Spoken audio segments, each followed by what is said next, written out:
दोस्तों, आज मैं आपसे बात करूंगा हमारे रुपए के बारे में। हाँ, हमारे रुपए की स्थिति अभी क्या है, आज़ादी के टाइम पे क्या थी और कितने देशों में हमारा रुपया खुद डायरेक्ट चलता था और उसका जो भी संचालन है वह हमारा reserve bank of India direct यहाँ भारत से ही करता था। तो दोस्तों, सबसे पहले तो मैं आपको ये बता दूं कि हमारा जो रुपया है वह अरब कंट्रीज़ के सभी देशों में चलता था। हाँ, जैसे अगर बड़े देशों को हम गिने तो सऊदी अरब हो गया, ओमान हो गया, यूएई हो गया, कतर हो गया, कुवैत, फिर अपने यमन और दूसरे भी जो छोटे मोटे कंट्रीज हैं वहाँ पर हमारा रुपया डायरेक्ट चलता था और यानी कि वहाँ का कोई करेंसी ही नहीं था और उसका पूरा ऑपरेटिंग सिस्टम जो है वो हमारा रिजर्व बैंक ऑफ इंडिया ही किया करता था, क्योंकि 1971 तक हमारा ये रुपया वहाँ पर चला है। और इसका चलने का कारण ये भी एक था कि वहाँ पर उस समय ब्रिटिश गवर्नमेंट थी, तो पहले से वहाँ पर रुपया चलता था। इसलिए बाद में भी रुपया, हम भले आज़ाद हो गए पर वहाँ पर रुपया ही चलता रहा। ब्रिटिश गवर्नमेंट ने वहाँ की करेंसी चेंज नहीं की थी। और अगर हम रुपए की स्ट्रेंथ के बारे में बात करें तो हमारे रुपए की जो स्ट्रेंथ है वह आज़ादी के टाइम पे यानी कि 1947 में डॉलर और रुपया दोनों एक समान हुआ करते थे। रुपए की कीमत 1 रुपया और डॉलर की कीमत 1 डॉलर, यानी कि दोनों 1 रुपया इक्वल टू 1 डॉलर हुआ करता था, जो आज की तारीख में कितना है आप खुद जान सकते हैं।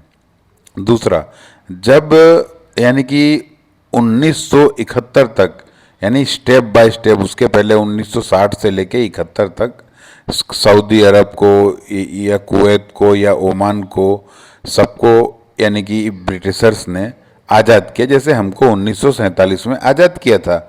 तो उसके बाद में यानी कि उन लोगों ने तभी भी पहले रुपया ही वहाँ चलता था और पर रिजर्व बैंक ने वहाँ का रुपया अलग तरह से बना दिया था, पर ऑपरेटिंग सिस्टम यहीं से होती थी। परंतु जब उन लोगों के पास ये तेल वगैरह का सब जब भंडार का पता चला और वो लोग आगे आए, तब उन्होंने फिर धीमे धीमे करके एक एक देश ने अपनी करेंसी बदलना शुरू किया। और आज की तारीख में आप खुद समझ सकते हैं कि हर देश की करेंसी हमारी करेंसी से बहुत ही ज़्यादा डिफरेंस रखती है। हाँ, जैसे कि आप कुवैत का ले लो, अभी हमारा रुपया और कुवैत का दिनार में कितना फ़र्क है, तो कुवैत का एक दिनार लगभग हमारे यहाँ का 250 रुपये के आसपास बनता है। ओमान का अगर हम बात करें तो ओमान का एक रियाल हमारे यहाँ का अभी 210 रुपये के आसपास चल रहा है। सऊदी अरब की बात करें तो वहाँ का रियाल हमारा 21-22 रुपये के आसपास चलता है। तो दोस्तों, ये देश सब कैसे आगे निकल गए हमसे, ये बहुत बड़ी यानी कि एक दुविधा का विषय है और समझने का भी विषय है। क्योंकि अगर हम लोग उनके बराबर थे, अमेरिका के बराबर थे, तो वो लोग आगे निकल कर और हम पीछे क्यों रह गए?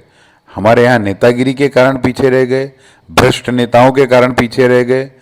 क्योंकि जब देश के ऊपर कर्जा बढ़ता है, यानी कि देश के ऊपर किसी दूसरे देशों का कर्जा बढ़ता है, तभी देश की करेंसी डाउन जाती है, यानी कि हमारा जो जीडीपी है वह डाउन जाता है और देश का पैसा भी डाउन जाता है।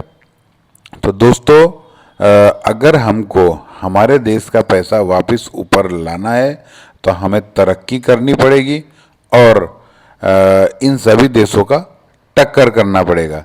जैसे आज से 5 साल पहले की ही बात कर लें तो आज से 5 साल पहले ओमान की करेंसी और यहाँ की करेंसी में लगभग 180 रुपये का फ़र्क था और वो भी अभी बढ़कर 210 यानी 30-40 रुपये का और इजाफा हो गया है उसके अंदर। तो ऐसा क्यों हो रहा है? वह देश अमीर होते जा रहे हैं और हम गरीब होते जा रहे हैं, जबकि हमारे मोदी जी कहते हैं कि हमने इतना विकास किया है। तो विकास कहाँ पर गया है? उन लोगों के तेल के कुएं में चला गया है या फिर हमारे सब नेता लोग खा गए हैं? तो दोस्तों, ये था मेरा वीडियो। आपको मेरा वीडियो कैसा लगा? आपको अगर अच्छा लगा हो तो प्लीज़ लाइक कीजिएगा, शेयर कीजिएगा और सब्सक्राइब ज़रूर कीजिएगा। और दोस्तों, ध्यान अपने देश के लिए ज़रूर दीजिएगा। Thank you friends.